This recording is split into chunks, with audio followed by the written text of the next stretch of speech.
தாவேகா ஆட்சிக்கு வந்ததிலிருந்து பரபரப்புக்கு பஞ்சமே இல்லைன்ற மாதிரியே சொல்லலாம். ஒரு பக்கம் கனிமொழி அவர்களாக இருக்கட்டும், அனிதா ராதாகிருஷ்ணன் அவர்களாக இருக்கட்டும் விமர்சிச்சுட்டு இருக்கிறாங்க. சரி, டிஎம்கே காரங்க தான் விமர்சிக்கிறாங்கன்னு பார்த்தா டிவிகே காரங்களே, அதாவது டிவிகே தொண்டர்களே வந்து முதலமைச்சர் விஜய் விமர்சிக்கிறாங்க.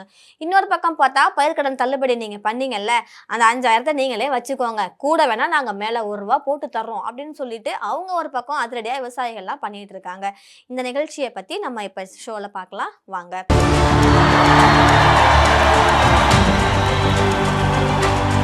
இப்ப கிட்டத்தட்ட தாவேகா வந்து ஆட்சிக்கு வந்து 3 வாரம் முடிஞ்சிருச்சு இல்லையா?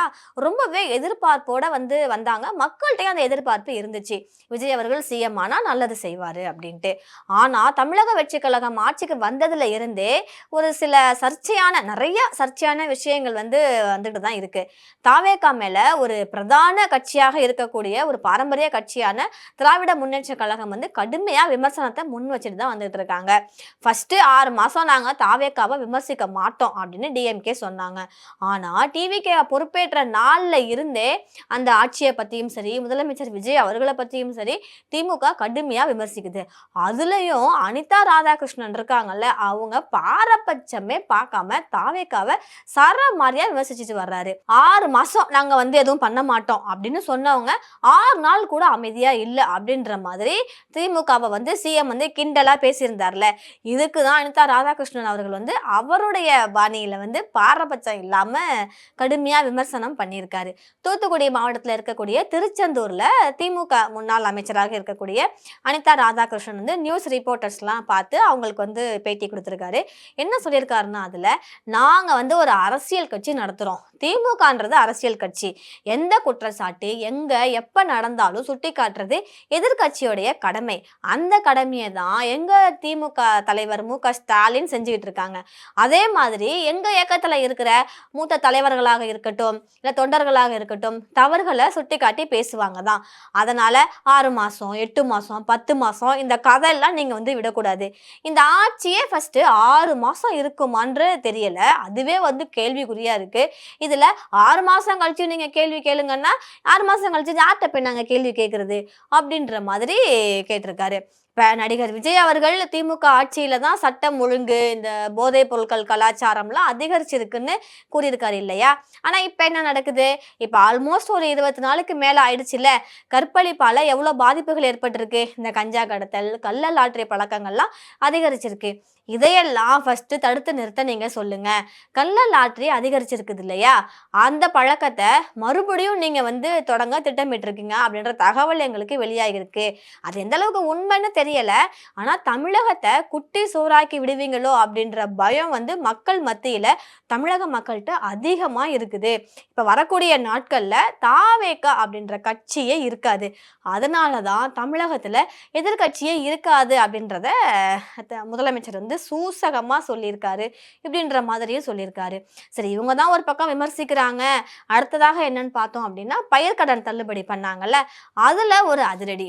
இப்ப என்னன்னா, தமிழ்நாடு ஃபுல்லா இருக்கக்கூடிய அந்த கூட்டுறவு வங்கிகள்ல தள்ளுபடி எல்லாம் பண்ணியிருந்தாங்க. தமிழ்நாட்டில் இருக்கக்கூடிய பல்வேறு மாவட்டங்களை சேர்ந்த விவசாயிகள்லாம் தங்களுடைய எதிர்ப்பை வந்து அந்த இடத்துல வந்து முன் வச்சாங்க. என்ன நீங்க வாக்குறுதி கொடுக்கும்போது ஒண்ணு சொன்னீங்க, தேர்தல் வாக்குறுதியில நீங்க என்ன சொன்னீங்க, ஃபுல்லாவே நாங்க தள்ளுபடி பண்ணுவோம், சிறு குறு விவசாயிகளுக்கு தள்ளுபடி பண்ணுவோம்னு. ஆனா நீங்க இப்ப செஞ்சது என்ன? 50% தான் பண்ணுவோம், பெரு விவசாயிகளுக்கு 5,000 தள்ளுபடி பண்ணுவோம்னு சொல்றீங்க அப்படின்னு சொல்லி தமிழ்நாட்டில் இருக்கக்கூடிய பல்வேறு மாவட்டங்கள்ல விவசாயிகள் தங்களுடைய போராட்டங்களை அதிரடியா தீவிரப்படுத்தியிருக்காங்க. இப்ப இருக்கிற தேர்தல் வாக்குறுதியின்படி எல்லா விவசாய கடன்களையும் எந்தவித பாரபட்சமும் இல்லாம நீங்க வந்து முழுமையா அதை வந்து ரத்து பண்ணணும் அப்படின்றதான் விவசாயிகளுடைய ஒரு அதிகபட்ச முதன்மை கோரிக்கையா இருக்கு. ஈரோடு மாவட்டத்தை சேர்ந்த விவசாயிகள்லாம் என்ன பண்ணிருக்காங்கன்னா, ஒரு 360 பேர் அவங்க வந்து தங்களுடைய அதிருப்தி, இந்த தாவேகா அரசு மேல இருக்கக்கூடிய அந்த அதிருப்தியை வந்து எதிர்ப்பை வெளிப்படுத்துற வகையில தமிழக முதல்வராக இருக்கக்கூடிய விஜய் அவர்களுக்கு நூதன முறையில ஒரு எதிர்ப்பை தெரிவிக்கிற வகையில பணத்தை திருப்பி அனுப்பி இன்னைக்கு காலையிலே பாத்தீங்கன்னா ஒட்டுமொத்த தமிழகத்தையே வந்து அதிர வச்சிருக்காங்க. பயிர்க்கடன் தள்ளுபடி விவகாரம் வந்து ஒரு பெரிய பரபரப்பை ஏற்படுத்துச்சு. இந்த விஷயம் வந்து ஒரு விவாதத்துக்கு உட்பட்டது, விவாதமா தான் போயிட்டு இருக்கு. இப்ப தேர்தலில் நீங்க சொன்ன மாதிரி முழுமையா கடன் ரத்து பண்ணணும் அப்படின்ற மாதிரி விவசாயிகள் விவசாயிகள் கோரிக்கை வச்சுட்டு வர்றாங்க. இப்படி இருக்கும்போது ஈரோட்டில் ஒரு 300க்கும் மேற்பட்ட விவசாயிகள் முதலமைச்சர் விஜய் அவர்களுக்கு கிட்டத்தட்ட 5001 ரூபாய் திருப்பி அனுப்பி ஒரு சம்பவம் வந்து பண்ணிட்டு வந்துட்டு இருக்காங்க. தமிழ்நாட்டுடைய அரசுடைய புதிய பயிர்க்கடன் தள்ளுபடி அவங்க திட்டத்தின் கீழே 5 ஏக்கருக்கும் அதிகமா நிலம் வச்சிருக்கவங்களை வந்து பெரு விவசாயிகள்னு சொல்லுவாங்க.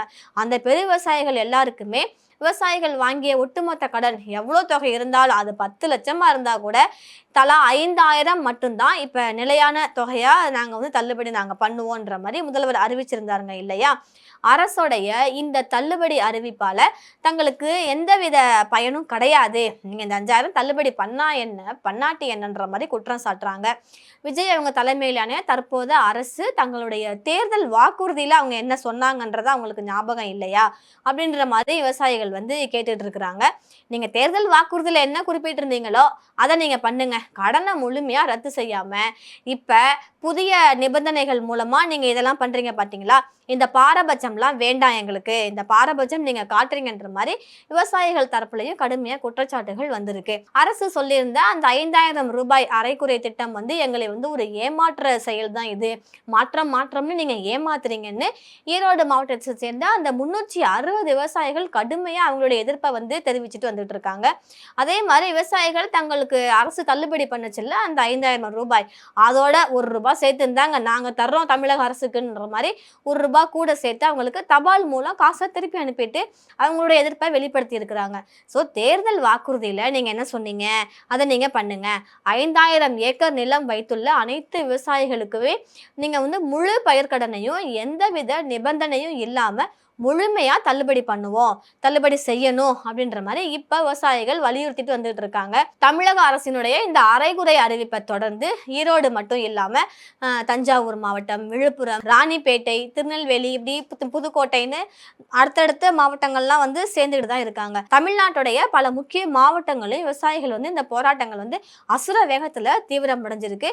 அவங்க தங்களுடைய வாழ்வாதாரத்தை பாதுகாக்க முழுமையான கடன் தள்ளுபடியை கண்டிப்பா அரசு வெளியிடணும் அப்படின்ற மாதிரி வலியுறுத்தி நெத்தியில வந்து அந்த நாமம் அதெல்லாம் வந்து போட்ட மாதிரி மண் சட்டிகள்லாம் வந்து ஏந்தி கலெக்டர் ஆஃபீஸ்க்கு முன்னாலதான் இந்த ஆயிரக்கணக்கான விவசாயிகள் திரண்டு இந்த முற்றுகை போராட்டத்துல ஈடுபட்டுட்டு வர்றாங்க. விவசாயிகளுடைய இந்த போராட்டம் தமிழக அரசினுடைய பார்வைக்கு படுமா என்னன்னு தெரியல. ஆனா அரசியல்ல ஒரு பரபரப்பை ஏற்படுத்தி இருக்கு. விவசாயிகளுடைய உணர்வுகளை வந்து அரசு கருத்தில் கொண்டு உடனடியாக நடவடிக்கை எடுக்கணும் அப்படின்ற மாதிரியும் அரசியல் விமர்சகர்கள்லாம் எதிர்ப்பு தெரிவிச்சுட்டு வந்துட்டு இருக்காங்க. ஏன்னா தேர்தலில் வாக்கு சேகரிக்கும் போது விஜய் அவர்கள் என்ன சொல்லியிருந்தாங்க? விவசாயிகள் தான் நம் நாட்டுடைய கண்கள், முதுகெலும்பே அவங்க தான், நம்ம இன்னைக்கு சாப்பிட்ற சாப்பாடு அவங்க கொடுத்தது தான், அதனால அவங்களுடைய வாழ்வாதாரம் பாதிக்கக்கூடாது, விவசாயிகள் கஷ்டப்படக்கூடாது அப்படின்ற மாதிரி கத்தி படத்துல எப்படி அவர் கத்தி கத்தி டைலாக்லாம் பேசி ஃபேன்ஸ்லாம் பயங்கரமா ஹாப்பியா பண்ணாரு. அது மாதிரி தேர்தல் பரப்புரையின் போதும் கத்தி பட டைலாக் மாதிரியே பேசி விவசாயிகளை தன் பக்கம் இழுத்து அவங்க ஓட்டெல்லாம் வாங்கிக்கிட்டாரு. இப்ப முதலமைச்சர் சீட்ல உட்கார்ந்ததுக்கு அப்புறமா விவசாயிகள் தானே, நம்ம பண்றது தான், நம்ம வைக்கிறது தான், நமக்கு வந்து ஃபேன் நியூஸ்லாம் ஓட் போட்டாங்க, ஸோ நம்ம வந்து அக்செப்ட் பண்ணிப்பாங்க. ஏன்னா பெண்கள்லாம் என்ன சொல்றாங்க, 2500 ரூபாய்லாம் வேண்டாம், எங்க அண்ணன் சிஎம்மா இருந்து அவங்க நல்லபடியா நாட்டை வழிநடத்தினா போதுன்னு சொல்றாங்க. 6 சிலிண்டரும் எங்களுக்கு வேண்டாம், நாங்க விறகடுப்புல சமைச்சுக்கிறோம், இல்ல கரண்ட் அடுப்புல சமைச்சுக்கிறோம், மாற்று சமையல் செய்யறதுக்கு எங்களுக்கு சாதனங்கள் இருக்கு, எங்களுக்கு 6 சிலிண்டர் கூட வேண்டான்னு சொல்றாங்க. அதே மாதிரி இந்த கஷ்டப்படுற விவசாயிகளும் வந்து எங்களுக்கு வந்து இந்த பயிர்க்கடன் நீங்க தள்ளுபடி எல்லாம் பண்ண வேண்டாம், நாங்களே கஷ்டப்பட்டு கட்டிக்கிறோம் அப்படின்ற மாதிரி சொல்லுவாங்கன்ற மாதிரி முதலமைச்சர் எதிர்பார்க்கிறாரா என்ன அப்படின்றது தெரியல. ஆனா இந்த மாதிரி ஒரு ரூல்ஸ் வந்து போட்டிருக்காரு. சிறு குறு விவசாயிகளுக்கு 50% கடன் தள்ளுபடி, பெரு விவசாயிகளுக்கு 5000 ரூபாய் மட்டும். இப்ப அவங்க வந்து 50 லட்சம் கடன் வாங்கியிருந்தா கூட வெறும் 5000 தான் தள்ளுபடி. இப்ப 50 லட்சம் வாங்கின ஒரு விவசாயி கிட்டத்தட்ட 49,95,000 கட்ட தெரிஞ்ச அவருக்கு அந்த 5000 கட்ட தெரியாதா என்ன அப்படின்ற மாதிரி அவங்களும், நீங்க என்னையா எங்களுக்கு நீங்க 5000 தள்ளுபடி பண்றீங்க, நாங்க தர்றோம் உங்களுக்கு, இந்தாங்க 5001 எக்ஸ்ட்ரா 1 ரூபாய் கூட வச்சுக்கோங்க அப்படின்ற மாதிரி போராட்டம் பண்ணிட்டு இருக்காங்க. இந்த போராட்டம் இதுவரைக்கும் தமிழக அரசுக்கு எந்தவித பாதிப்பும் ஏற்படுத்தல, ஆனா கூடிய சீக்கிரம் ஏற்படுத்தும். இப்போ இனிஷியலா இவங்க வந்து ஈரோடு மாவட்டம்ல ஆரம்பிச்சாங்க, இது அப்படியே தொடருது. டெல்டா மாவட்டங்களாகிய தஞ்சாவூர், அதுக்கப்புறம் புதுக்கோட்டை, அப்படியே இந்த பக்கம் வந்தீங்கன்னா விழுப்புரம், அந்த பக்கம் போனீங்கன்னா திருநெல்வேலி, இது மாதிரி நிறைய மாவட்டங்கள்ல தொடர்ந்துட்டு தான் இருக்குது. ஒரு அசுர வேகத்துல இந்த போராட்டம் நடத்திட்டு தான் இருக்கிறாங்க. கலெக்டர் ஆஃபீஸ்லாம் முற்றுகையிட்டு வந்துட்டு இருக்காங்க. ஸோ இந்த டிஎம்கே ஒரு பக்கம் எதிர்ப்பு தெரிவிச்சுட்டு வர்றாங்களா, கண்டனம்லாம் சொல்லிட்டு வர்றாங்களா, இந்த பக்கம் விவசாயிகள் லைவ்ல களத்துல இறங்கி போராட ஆரம்பிச்சிருக்காங்க. இது எல்லாத்துக்கும் விஜய் அவர்கள் என்ன பதில் சொல்ல போறாங்க, முதலமைச்சர்கிட்ட என்ன பதில் வரப்போகுது, என்ன நடவடிக்கை அடுத்ததாக எடுக்க போறாங்க அப்படின்றத நமக்கு தெரியல. நம்ம வெயிட் பண்ணி பார்க்கலாம்.